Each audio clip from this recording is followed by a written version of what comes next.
Halo semuanya, perkenalkan nama saya Aji Dewi Putra dari kelas 11 TKR 3. Saya di sini akan menjelaskan tentang materi well alignment. Uraian well alignment. 1.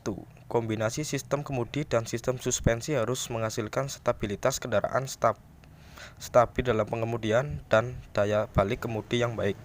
Agar sistem kemudi dan suspensi dapat berfungsi dengan baik, maka roda-roda depan harus diatur dengan benar untuk menjamin penanganan kendaraan dengan benar dengan cara mengurangi atau memperkecil stres dan keausan dari tiap komponen, yaitu dengan mengatur letak geometris mekanisme suspensi dan kemudi.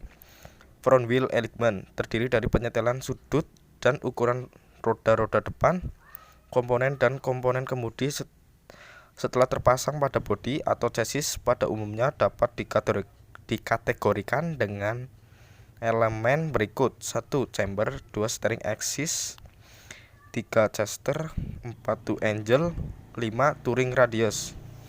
Pengaturan sudut dan ukuran ini tergantung pada sistem suspensi, sistem penggerak roda atau sistem kemudi. Tujuannya agar kemampuan kendaraan dan stabilitas kemudi dapat mencapai optimum stabilitas pengemudian serta penggunaan komponen dapat bertahan lama.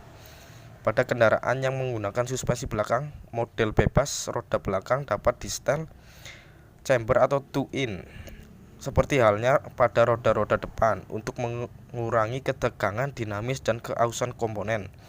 Hasil pengukuran ini tergantung pada beban kendaraan dan penempatan kendaraan di tempat yang datar.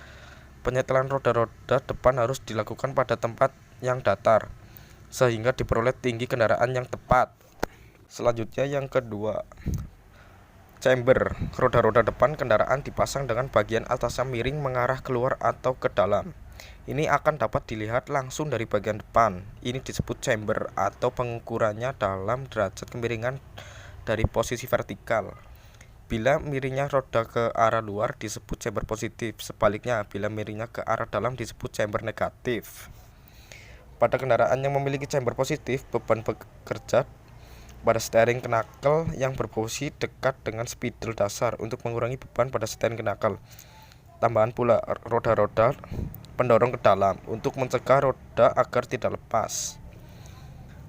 Tujuan chamber negatif adalah untuk mengutamakan kendaraan dalam lurus dan stabil. Chamber negatif mengurangi ground chamber kendaraan selama menggelinding, kemiringan kendaraan selama membelok. Untuk menyempurnakan kemampuan belok kendaraan, chamber negatif ini dapat pada kendaraan dengan mesin depan dan penggerak roda depan, front engine, front wheel drive. Selanjutnya yang ketiga, steering axis inclination. Sumbu tempat roda berputar saat berbelok ke kiri atau ke kanan disebut steering axis. Aksis sumbu ini digambarkan sebagai garis imajinasi antara bagian atas dari shock absorber, upper support bearing dengan lower suspension arm ball joint. Garis ini miring ke dalam dapat dibayangkan dari bagian depan kendaraan yang biasa disebut kemiringan sumbu kemudi, steering axis atau sudut king point.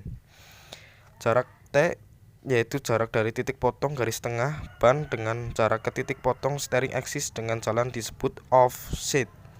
Offset yang lebih kecil akan membuat kemudi menjadi lebih ringan dan kejutan akibat pengereman dan kecepatan berkurang.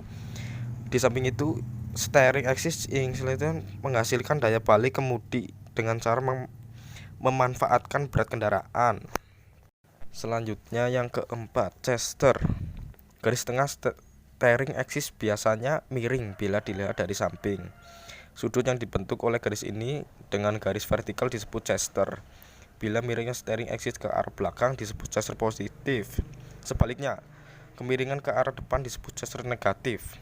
Pada umumnya, Chester positif yang dipakai karena menghasilkan kestabilitas kendaraan saat berjalan turun dan daya balik kemudi setelah membelok. Jarak dari titik potong garis tengah steering axis dengan jalan ke titik pusat singgung ban dengan jalan disebut trail.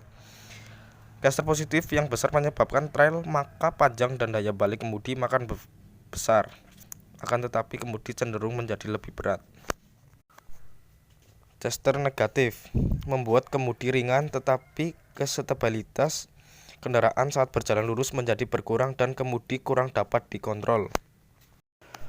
To angel, to in, dan to out.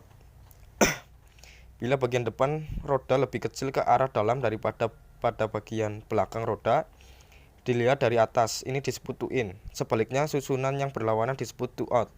To in dan to out dinyatakan dalam satuan jarak BA. Bila roda-roda depan memiliki chamber positif, maka bagian atas roda miring mengarah keluar.